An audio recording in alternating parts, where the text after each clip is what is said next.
નમસ્તે, હરે Krishna two everyone. Friends, આજે હું તમારી સાથે શેર કરીશ ગુજરાતી દાળની રેસીપી. આપણે ગુજરાતીઓના ઘરે તો દરરોજ લગભગ સુધી દાળ ભાત બનતા જ હોય છે, પણ આજે હું તમારી સાથે જે ગુજરાતી દાળની રેસીપી હું શેર કરીશ એ ખૂબ જ ટેસ્ટી પણ છે અને તમે જરૂરથી એક વખત ટ્રાય કરજો. ગુજરાતી દાળ બનાવવા માટે મેં 1 કપ તુવેર દાળ, 1 ચમચી મેથીના દાણા, 4 થી 5 બોર ચીલી, 2 ચમચી ખાંડ, 1 બારીક સમારેલું ટમેટું, 2 બારીક સમારેલા મરચાં, 2 થી 3 ચમચી જેટલો લીંબુનો રસ, 1 ચમચી લાલ મરચું પાવડર, 1 ચમચી હળદર, 1 મોટો આદુનો ટુકડો અને 2 આખા મોટા તીખા મરચાં લીધેલા છે અને સ્વાદ અનુસાર નમક. ત્યારબાદ આપણે તુવેર દાળ, આદુ, મેથી, સુકેલા લાલ મરચાં અને 2 લીલા મરચાં આપણે આ બધું જ આપણે કુકરમાં સારી રીતે બાફી લઈશું. ફ્રેન્ડ્સ, દાળ અને મેથી મેં સારી રીતે ધોઈ લીધેલા છે. ત્યારબાદ આપણે તેમાં 2 લીલા મરચાં, આદુના ટુકડા, સૂકા લાલ મરચાં જે બોર ચીલી મેં લીધેલી છે એ આપણે એડ કરીશું અને સ્વાદ અનુસાર નમક. આ બધું જ તેમાં એડ કરી અને મેં અંદાજે 1 લીટર જેટલું પાણી એમાં એડ કરું છું. આપણે ઉપરથી પાણી નથી નાખવાનું, આપણે જેટલી દાળ જોઈતી હોય એ પ્રમાણે આપણે એમાં પાણી એડ કરવાનું છે. તો મેં 1 કપ દાળમાં 1 લીટર જેટલું પાણી એડ કરેલું છે અને ત્યારબાદ આપણે તેને 5 વિસલ કરી અને બાફી લઈશું. ફ્રેન્ડ્સ, તમે જોઈ શકો છો આપણી દાળ સારી રીતે બફાઈ ગઈ છે અને ત્યારબાદ આપણે તેમાં જે લાલ મરચાં નાખેલા હતા એ કાઢી લઈશું અને ત્યારબાદ આપણે તેમાં બ્લેન્ડર મારી દઈશું. અમે 4 થી 5 મરચાં નાખેલા હતા એ આપણે કાઢી લેવાના છે.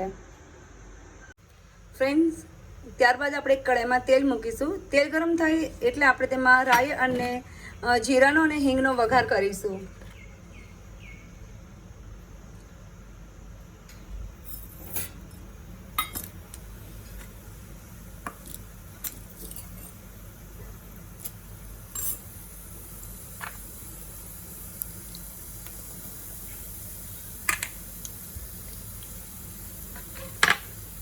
ત્યારબાદ ટમેટાને અમે જે બારીક સમારેલા છે એ આપણે લઈશું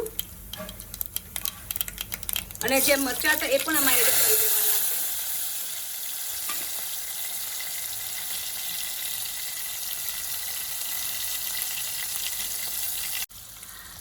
ત્યારબાદ આપણે એમાં લીમડો એડ કરીશું, લાલ મરચું પાવડર,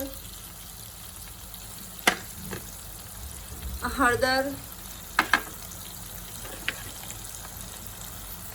ખાંડ,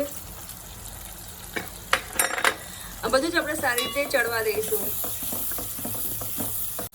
ફ્રેન્ડ્સ, આપણા ટમેટા સારી રીતે ચડી ગયા છે. ત્યારબાદ આપણે તેમાં દાળ એડ કરી દઈશું.